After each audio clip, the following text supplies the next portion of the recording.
Ataque de los hombres muertos. Al amanecer del 6 de agosto de 1915, el aire se espesó con tensión mientras una siniestra nube verde se arrastraba ominosamente a través del paisaje. Lo que siguió fue una escena sacada directamente de una película de terror que atormentaría las pesadillas de aquellos que la presenciaron. El gas tóxico había estado flotando sobre la antigua fortaleza imperial rusa de Osowiec, en lo que ahora es el noreste de Polonia.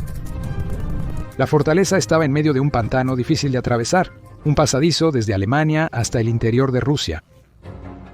Con el estallido de las hostilidades, los alemanes y los rusos lucharon amargamente, infligiendo bajas devastadoras en una serie de ofensivas y contraofensivas. En septiembre de 1914, los alemanes lanzaron su primer ataque contra Osowiec, enviando 40 batallones del 8º Ejército para abrumar la fortaleza. A pesar de estar en gran desventaja numérica, los rusos lograron repeler el asalto inicial, contraatacando a los alemanes con 2 maniobras de flanqueo, lo que los obligó a retirarse. Los alemanes lo intentarían de nuevo en febrero de 1915, esta vez acercando piezas de artillería pesada para convertir la obstinada fortaleza en polvo. Al menos una de estas piezas era un gigantesco mortero de asedio de 420 milímetros, apodado Big Bertha, junto con muchas otras piezas más pequeñas. Los alemanes bombardearon la fortaleza de Osowiec durante meses, lanzando más de 1 millón de proyectiles, pero los rusos aún no se rendían. En julio de 1915, el esfuerzo bélico alemán en el este fue asumido por el capitán general Paul von Hindenburg, héroe de la aplastante victoria en la batalla de Tannenberg. Con el nuevo liderazgo, llegó una nueva estrategia para finalmente lidiar con los obstinados rusos y Osowiec. Hindenburg trajo 14 batallones para abrumar la fortaleza, junto con 30 baterías de artillería de gas, 30 grandes cañones de asedio, un batallón de zapadores y tropas especialistas que fueron entrenadas para violar fortificaciones. En total, cerca de 7.000 soldados alemanes fueron enviados para eliminar a los tenaces defensores rusos. Enfrentando esta fuerza había una guarnición compuesta por el regimiento Semliansky, 226 y algunas unidades de milicia, alrededor de 900 hombres en total. Durante semanas, la fortaleza fue bombardeada incansablemente, los alemanes disparando miles de rondas de artillería, pero los rusos nuevamente se negaron a rendirse y los atacantes se estaban volviendo cada vez más frustrados con su falta de progreso. A principios de agosto, el liderazgo alemán autorizó el uso del arma más infame de la Primera Guerra Mundial.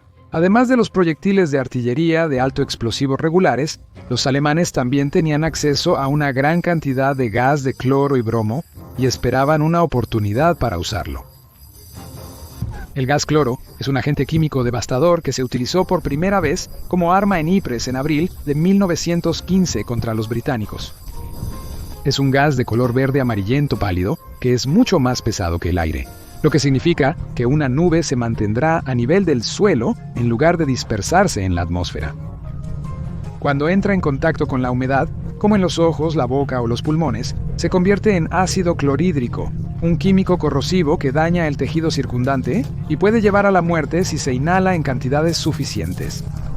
Dosis bajas pueden causar irritación en los ojos, problemas para respirar y vómitos. Uno de los principales defectos del gas cloro como arma es que es fácil de detectar, siendo una nube de color verde pálido, y tiene un olor distintivo, descrito como una combinación de piña y pimienta. Esto daba a aquellos bajo un ataque de gas la oportunidad de tomar contramedidas, como moverse a terreno más alto o ponerse sus máscaras de gas. El 6 de agosto de 1915, alrededor de las 4 de la mañana, las condiciones del viento y el clima eran las correctas, y los alemanes lanzaron su ataque disparando proyectiles de artillería convencional mientras también desplegaban el mortal gas desde 30 baterías. Los efectos eran notorios aún antes de que el gas llegara a las líneas rusas. A medida que la enfermiza nube verde pálido avanzaba inexorablemente a nivel del suelo, la hierba se ennegrecía y las hojas y árboles se volvían amarillos instantáneamente, debido a que la humedad se convertía en ácido clorhídrico. Los pájaros e insectos caían al suelo, muertos a medida que la nube avanzaba. El cobre en armas y proyectiles se oxidaba al contacto, transformándose en óxido de cloro. Cuando la nube alcanzó las líneas rusas, los hombres inhalaron la toxina mortal. los rusos tenían algunas máscaras de gas que estaban en mal estado y no eran suficientes para todos los hombres, por lo que se vieron obligados a usar trapos cubiertos de agua u orina atados alrededor de sus narices y bocas para protegerse contra el veneno. El gas cloro es soluble en agua, por lo que esto puede mitigar algo de la toxicidad antes de que entre a los pulmones o la boca, pero obviamente esto está lejos de ser ideal. El gas reaccionaba al contacto con superficies húmedas. El ácido clorhídrico disolvía tejidos en los ojos, la boca y los pulmones. Los soldados rusos comenzaron a toser incontrolablemente mientras su sistema respiratorio era devorado vivo. Muchos tosieron sangre, decenas murieron durante el ataque y después de meses de esfuerzo, el camino a Osowiec estaba despejado. Aprovechando la confusión de los rusos, los alemanes se formaron y, usando máscaras de gas, 14 batallones comenzaron su asalto a la fortaleza. Sus cañones de artillería se detuvieron para evitar golpear a sus propios hombres. Mientras avanzaban por la tierra de nadie, el paisaje descolorido y silencioso daba testimonio del poder destructivo del cloro. Anticipaban poca o nula resistencia de los rusos, los más afectados por la nube tóxica. Estaban equivocados. Al acercarse, los soldados alemanes, anticipando una victoria sencilla, se toparon con una visión aterradora. Sorpresivamente, en lugar de enemigos muertos, los rusos lanzaban un ataque con bayoneta. A pesar del tremendo daño causado por el gas, algunos soldados rusos seguían con vida. El subteniente Vladimir Kotlinski fue el superviviente de mayor rango y organizó a los defensores rusos restantes para un contraataque. Los sobrevivientes de la 8ª y 13ª compañía se formaron y cargaron contra los alemanes que avanzaban. Solo un centenar lograron contraatacar, insuficientes para repeler a los atacantes. Su ataque no solo fue físico, sino también psicológico. En lo que debió haber parecido una pesadilla hecha realidad, los soldados rusos debieron haber parecido una horda de no muertos tambaleándose hacia adelante, agarrando armas corroídas, sangre goteando de sus ojos irritados, sangre fresca manchando sus uniformes, mientras acortaban la distancia con los alemanes. Desde la perspectiva alemana, parecía como si los muertos hubieran vuelto a la vida para oponerse a ellos, y en lugar de acabar con soldados vulnerables, se enfrentaban a una horda de zombies recién resucitados. Al ver esta horrible vista de los muertos ahora cargando hacia ellos, el pánico se apoderó de los alemanes, cuyo ataque se estancó frente a la embestida. El terror se apoderó de los hombres, y muchos se volvieron y huyeron por miedo, sin importarles nada excepto escapar. En ciertos casos, estaban tan aterrados que quedaron enredados en sus propias alambradas de púas. Algunos de los rusos supervivientes en el fuerte lograron disparar las 5 piezas de artillería restantes, lo que aumentó aún más la confusión. El avance que una vez fue confiado se convirtió en una derrota, y el ataque a Osowiec una vez más terminó en fracaso.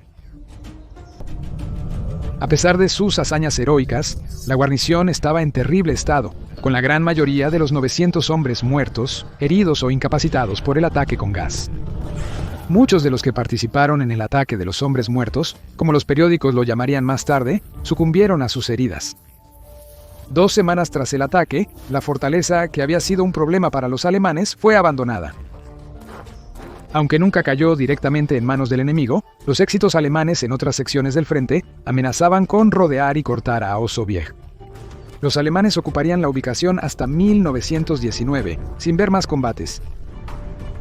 Pasaría a la autoridad polaca y luego sería controlado por el Ejército Rojo durante la Segunda Guerra Mundial, hasta ser invadido por la Wehrmacht. Tras la guerra, el control se transfirió de nuevo al ejército polaco. Hoy en día, algunas partes de la fortaleza aún están bajo el control del ejército polaco, aunque una parte del sitio está abierta a los turistas, un monumento a uno de los eventos más extraños y horribles en una guerra conocida por su devastación y carnicería.